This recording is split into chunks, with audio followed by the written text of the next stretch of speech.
अब धर्मवीर सिंह पाडा, आप तैयार हो जाएं, आपको सामना करना है जूरी के सवालों का।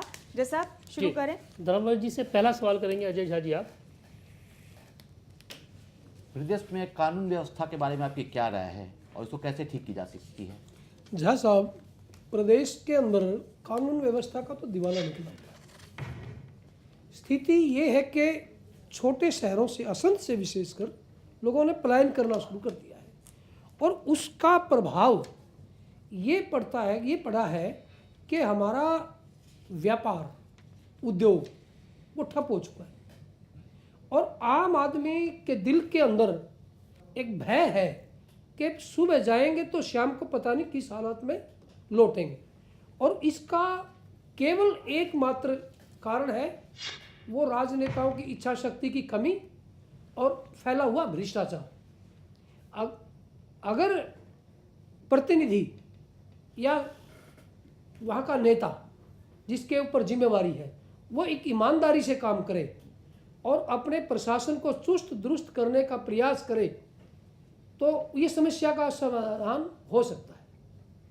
जी, दूसरे सवाल के लिए मैं आग्रह करूंगा प्रोफेसर आहूजा आपसे। धर्मवीर जी, डॉक्टर साहब। हरियाणा में जो खेल नीति इस समय चल रही है जी, क्या उससे सहमत हैं? और अगर आप नहीं हैं या उसमें कुछ सुधार चाहते हैं तो इस बारे में आपके क्या विचार हैं? आहूजा साहब, हरियाणा के अंदर खेल नीति बनी थी, बहुत अच्छी बनी थी, लेकिन दिक्कत तो इम्प्लीमेंटेशन में है। जी, आज जितने भी स्टेडियम बने थे तो उनके अंदर सूअर चरते हैं, उनके अंदर पशु चरते हैं, कोच वहाँ है नहीं, केवल चार दीवारी करके और ये बोल दिया जाना कि हमने स्टेडियम बना दिया तो उससे खेल का विकास नहीं होगा, बल्कि खेल का के ऊपर बुरा प्रभाव पड़ता है।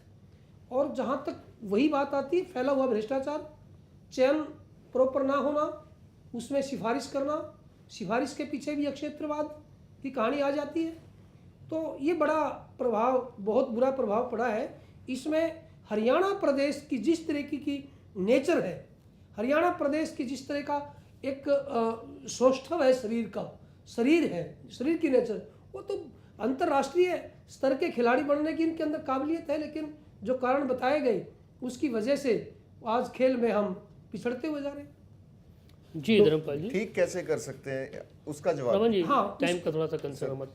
हाँ, उसका सीधा सा जवाब है, जिस तरीके से पहले गांव-गांव में अखाड़े होते थे, छोटी छोटी नर्सरियां होती थी, वो नर्सरियां लागू करें, बनाएं और जो होनहार खिलाड़ी है, छोटे बच्चे हैं, बड़े, उन्हीं को हम घी, जैसे पहले गांव वाले सारे घी देते थे, सरकार उनको प्रोत्साहित करे, पैसा दे, उनको खर्चा दे, उनकी प्रॉपर ट्रेनिंग दे, कोचिंग दे, कोच प्रोवाइड करे और प्रॉपर तरीके से उनका कंपटीशन हो, टूर्नामेंट्स हो, अंतर विलेज, अंतर डिस्ट्रिक्ट, अंतर ब्लॉक, तो इस तरीके से आप खेल में दुनिया में नाम कमा सकते हैं हरियाणा प्रदेश। जी, तीसरे सवाल के लिए मैं आग्रह करूंगा किशोर अस्थाना जी आपसे।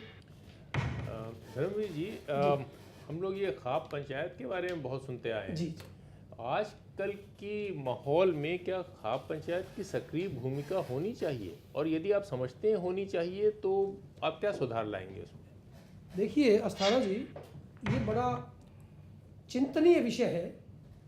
वास्तव में जो खाप पंचायत है उसको हम दूसरे रूप में ले लेते हैं, जबकि खाप पंचायत का मतलब है समाज के पंच, जिसको हम तरीके से उसकी स्टडी नहीं कर पाते और उसको दूसरी तरह की व्याख्या हो जाती है। लेकिन सही तरीके से अगर हम, जो न्याय पंचायत में हो जाती है, 5 आदमी कर देते हैं पंच परमेश्वर के रूप में, वो न्याय आज की हालात में, क्योंकि अपने देश के अंदर कानून व्यवस्था, न्याय प्रणाली बहुत लेंथी है, इसके संक्षिप्त में बताएं थोड़ा कि आप क्या करेंगे, क्या सुधार लाना चाहेंगे उसमें तो सुधार सीधा है, जागरूक हो और पंचायत इस बात का ध्यान रखें कि अपने जो भी निर्णय करें वो न्याय संगत हो और संविधान के अंतर्गत हो, और कोई ऐसी बात ना करें जिससे कोई ये कहे कि पंचायत ने गलत कर दिया। इस बात का जागरूकता के तौर पर बात हो सकती है। ये आप इम्प्लीमेंट करेंगे अगर आप बन जाते हैं? हाँ बिल्कुल, क्यों नहीं करेंगे जी धर्मवीर, तो आवश्यकता है। और चौथे और अंतिम सवाल के लिए मैं आग्रह करूंगा डॉक्टर जंगवाल आपसे। यदि आप विधायक बन जाते हैं जी जंगल साहब। और डीसी या एसपी हाँ जी आपकी सुनाई नहीं करते जी। तो क्या करें? इसमें बड़ा सीधा सा एक इसका जवाब है।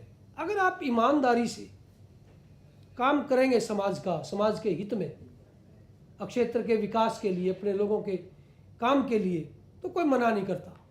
और अगर वो कहीं मना करता है तो उसके पीछे कोई दुर्भावना है।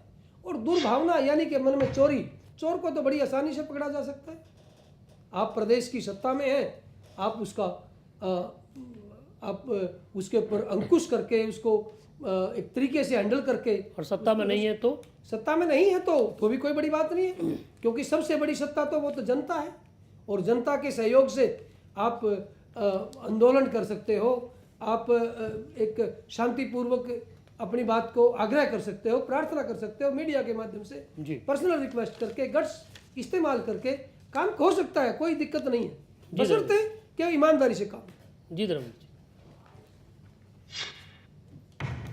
तो इसी के साथ 3 उम्मीदवार सामना कर चुके हैं जूरी का, और अब पंकज पूनिया जी, आपका वक्त है कि आप जूरी का सामना करें, जूरी के सवालों के जवाब दें। आप तैयार हैं पंकज जी? जैसा पंकज पूनिया जी से पहला सवाल करेंगे रमन शर्मा जी। आप पंकज जी, हल्के के विकास के लिए आपकी क्या 3 प्राथमिकताएं होंगी?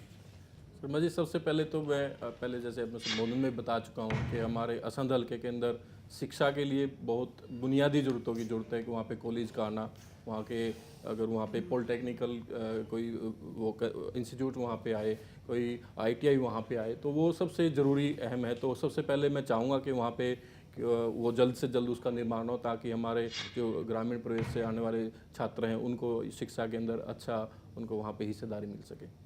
जी। और दूसरे सवाल के लिए मैं आग्रह करूँगा प्रोफेसर आहूजा आपसे।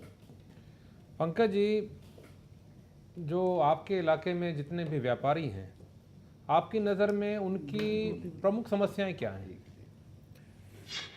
जहाँ तक मैं समझता हूँ कि हमारे असंध हल्के के व्यापारियों की अगर बात करें तो कहीं ना कहीं अगर हम मंडी की बात करते हैं तो आज के टाइम में एक जो छोटे स्तर की अधिकारियों की बात है, कहीं उनके तालमेल में कहीं ना कहीं वो फ़र्क आ जाता है। अगर मंडी में कहीं खरीद की बात करें तो उसमें कहीं ना कहीं नियंत्रण की ज़रूरत है हमें भी आज के टाइम में। और आज जब भी किसान आता है तो उसकी फसल का जो मूल्य होता है उसका कहीं ना कहीं उस व्यापारी से काफ़ी उसका संबंध है। तो मैं ये चाहता हूँ कि जो अधिकारी हैं, जो निचले स्तर के अधिकारी हैं, वो कहीं ना कहीं उनको एक ऐसी गाइडलाइन की ज़रूरत है कि वो जो व्यापारी के साथ उनका संबंध है वो एक नज़दीक का संबंध हो, और उसमें कहीं ना कहीं जो बार बार वही बातें सामने आती कि भ्रष्टाचार की बात होती है, तो वो अपना ईमानदारी के साथ अगर वो काम करे तो व्यापारी की जो छोटी मोटी समस्याएं हैं, बहुत व्यापारी क्योंकि इतना बड़ा असंध हल्के के अंदर बहुत कई व्यापार नहीं है, छोटे किसानों से संबंधित व्यापार ज़्यादा हैं, तो अगर वो अधिकारियों पे कहीं ना कहीं लगाम लगाई जाए तो व्यापारी वर्ग को भी उससे फ़ायदा मिलेगा।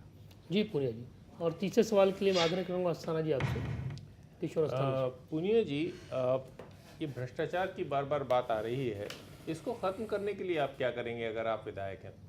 सबसे पहले तो अस्थाना जी, मैं चाहूँगा कि अगर भ्रष्टाचार को आपको ख़त्म करना है या भ्रष्टाचार के लिए सोच बदलनी है, सबसे पहले तो अपने अंदर का भ्रष्टाचार आपको मिटाना पड़ेगा, उसके बाद आप दूसरों को बोल सकते हैं। और जहाँ तक भ्रष्टाचार मिटाने की बात है तो एक कानून जो कहीं ना कहीं उसको सख्ती से लागू किया जाए कि कोई भी अधिकारी जो काम ठीक समय पर नहीं कर रहा है या उसमें कहीं ना कोई चूक कर रहा है, कोई दबाव में वो काम कर रहा है और कहीं आप ये लेन देन से कहीं ना कहीं भ्रष्टाचार से अगर वो काम कर रहा है, तो ऐसे अधिकारियों को कि जो लोगों की जिनकी शिकायतें आती हैं तो उन शिकायतों पे तुरंत अगर कहीं ना कहीं कार्रवाई की जाए तो मैं समझता हूँ कि कहीं ना कहीं हम भ्रष्टाचार को काफ़ी हद तक उसको कंट्रोल कर सकते हैं। हमारे सिस्टम के अंदर कमी है कि अगर किसी अधिकारी की मैं किसी के सामने जाके कोई रखता हूँ कि इन्होंने भ्रष्टाचार किया है या इन्होंने यहाँ पर कुछ लेन देन किया है और ये लेके काम करना चाह रहे थे और इनको दे नहीं पाए, इन्होंने काम किया है, तो अगर उस पर तुरंत उस बात को कहीं ना कहीं उसको देखा जाए और उस पर कोई पॉजिटिव एक्शन लिया जाए तो वहाँ कहीं ना कहीं भ्रष्टाचार को हम किसी हद तक रोक सकते हैं। जी पंकज जी। और अंतिम सवाल पंकज पूनिया जी से, अजय झा जी आप कीजिए।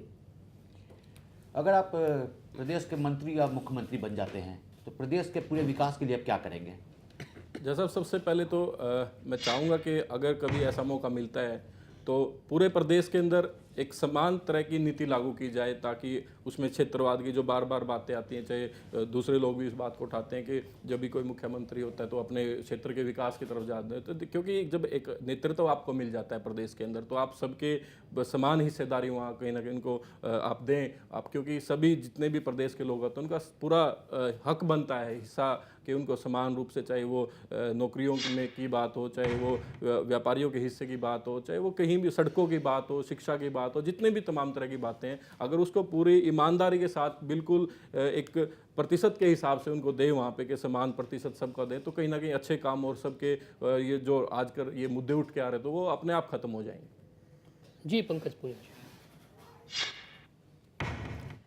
तो इसी के साथ सवाल जवाब राउंड में 4 उम्मीदवार सवालों के जवाब दे चुके हैं। हमारी जूरी के 2 उम्मीदवार अभी भी बाकी हैं, उनको भी परखेंगे सवाल और जवाब के आधार पर, लेकिन एक छोटे से ब्रेक के बाद फौरन लौट रहे हैं।